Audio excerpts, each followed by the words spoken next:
and that was, of course, Raiders of the Lost Ark. But it was when Indiana Jones returned in the Temple of Doom that Stephen met his wife, Kate Capshaw, who is so entrancing. Anyway, she was in that movie, and with her, he has a whole station wagon full of kids now. How many kids do you have?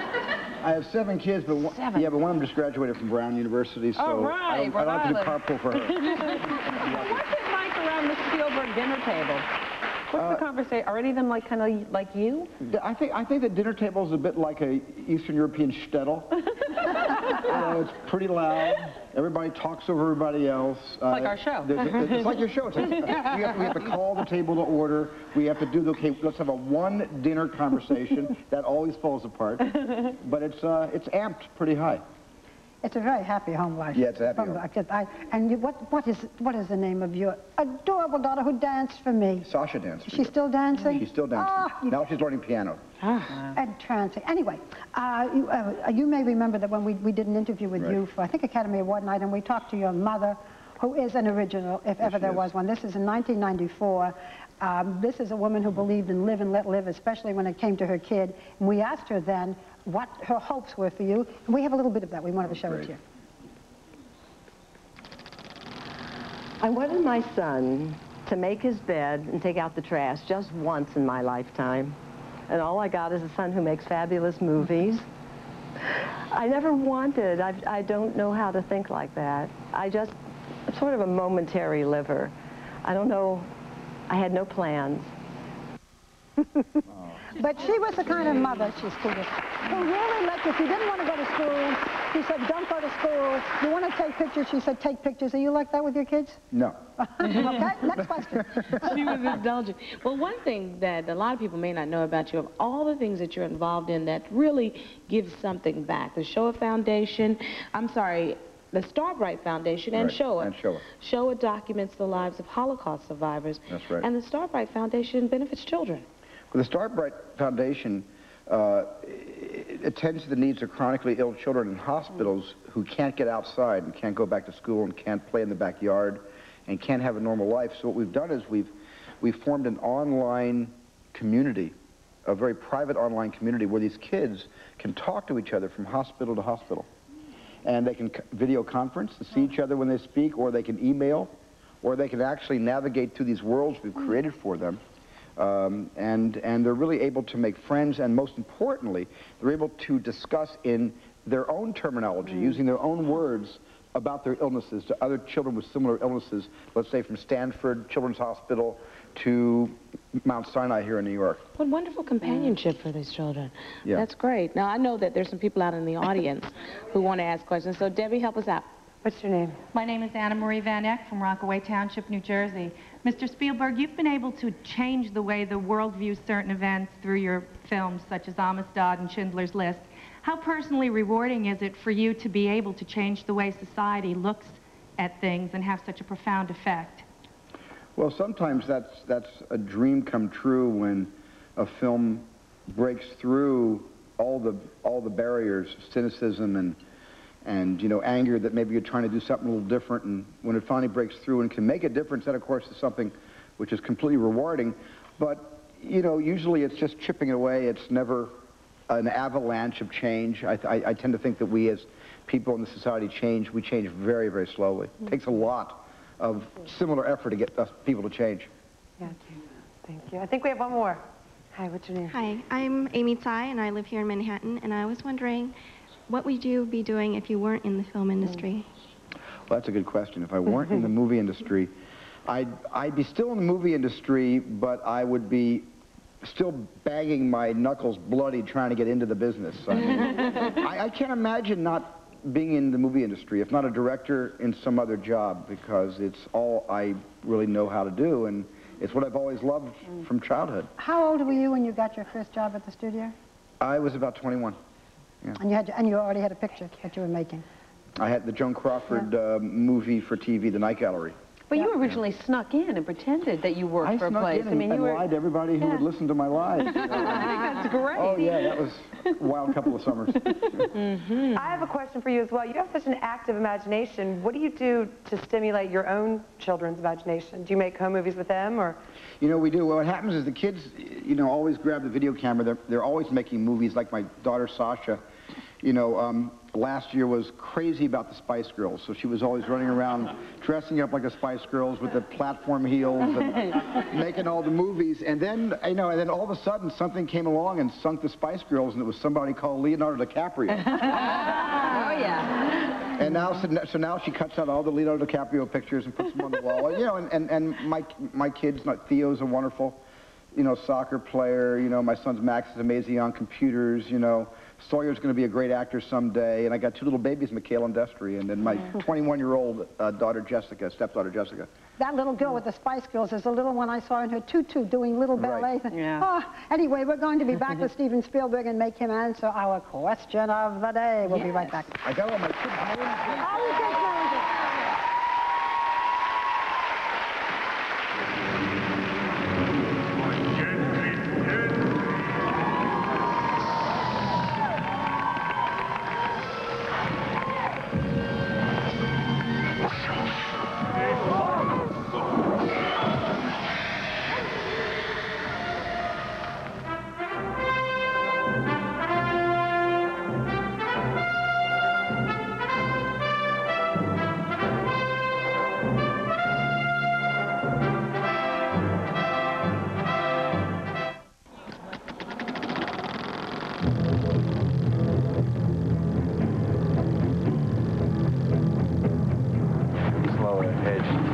I can go slow ahead. Come on down and chum some of this.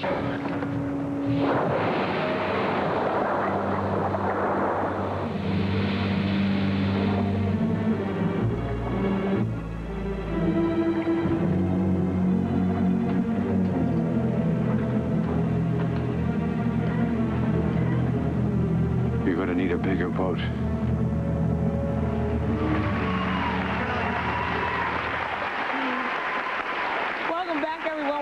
Steven Spielberg, and we screamed yet again when the shark comes out of the water. Everybody knows the shark's coming out of the water. We've seen it 1,000 times, but we screamed yet again. You've not seen it, have you? I haven't seen it because I have always been too afraid. It's one of your few films I haven't seen. He said it's a comedy. Now you can see it. You can laugh. It's a wonderful comedy. I actually think you should see it on a houseboat. I love it. Right, when I'm swimming, you know, with a little bit. I'm going to get you to the question of the day. In keeping with our movie theme, today's question of the day is, if you could change the ending of any movie, what would it be and how would it end? You do get to change this stuff. Is me? Yeah, you started. We all do. Do I win a prize or something? No. These people fall in love with you, that kind of thing. It works. The ending, if I could change any ending of a movie, any movie, I think the ending of Gone with the Wind, rather than letting Rhett Butler say, frankly, my dear, I don't give a damn, and walk out of her life, I would have had him deal with the problem like all of us other guys have to deal with. Hang in there with her. Not bad. Make a relationship work. I love it. Go ahead, Meredith. Mine is Psycho, because I always felt Norman Bates was badly misunderstood because he'd been abused and he did what he had to do. So if I would not end the movie with him going off to a mental institution, I would have him go back to the Bates Motel, rename it a nightclub called Psychodelic, and have all like these cross-dressers performing and get in touch with his feminine side.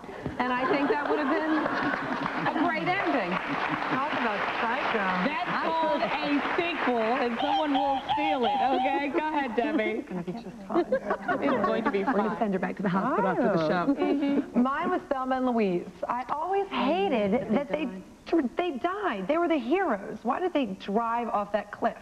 I thought it would be much better if they just held a press conference and became big television stars and had their own TV show and sat around and bashed their horrible husbands. That'd be much better. That little problem about a murder they would have had to work on. But other than that, alleged. If they had no, I saw the movie. They killed him. Exactly. It was like Norman. They had a reason. Explain themselves. Or call Johnny Cochran. One of them. I had the same answer that you had, Stephen. I wanted him to say, frankly, my dear, let's get some counseling. I really did. I had the same answer. So I couldn't think of another one. You take a lunch. You take a lunch. You know, In today's movie, there was so much about when he said damn. Today, he would not be saying, frankly, my dear, I don't give a damn. He would be using another word, wouldn't he? Yep. Yeah. Oh, right. Okay. I have this terrible knack. I almost always know who's going to die in the movies. And I don't want anyone to die in any movies. Even in The Godfather, I didn't want any bad people to die.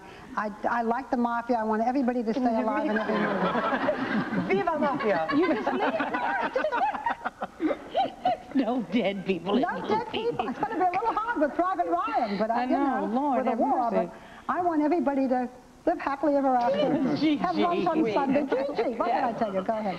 Mine, as if you all could figure out, would have to have something to do with Harrison Ford. Oh, jeez. Oh, please, get over yourself. It would be presumed innocent when he finds out that the husby wife is the one that killed a girl. Oh, jeez. I would definitely have had him leave her because she And marry you. Yes. that worked out just beautifully. The nice little button on the whole thing. I definitely would have had him leave. I couldn't believe she put him through all that hell. You know, Stephen, we were talking about your kids before, and I was wondering, they must admire you tremendously and all that stuff, but do you ever do anything to make them, to humiliate them? Because all parents do. Yeah, you know, but everything that comes out of my mouth is interpreted as a humiliation. Right. You know, because I always thought my mom and dad just never got it. They just never got it, and I couldn't believe that my own children treat me the way I treated my own mom and dad. Generationally, right? Yeah. Kids look at their parents and say, where have you been? Right. Yeah. Do they love E.T.? They love E.T. I have to say they love E.T. Yeah. Have you let the little ones see Private Ryan? No, I'm not going to let any little ones, 18 months. none of the kids. I wouldn't understand it anyway. I really think that if there was a rating, okay, between NC-17 and R, that said 14 years old and under are restricted from seeing the movie, that for me, Private Ryan would fall into that 14-year-old and under restricted category. But I think a lot of the kids that died in World War II were 17 years old. And if you can drive a car, you should be able to see Private Ryan. Interesting. Well, as you know, every great movie has an unforgettable ending, even though Barbara wants to make everybody happy. Ours is coming up. We'll be right back. Stay right there.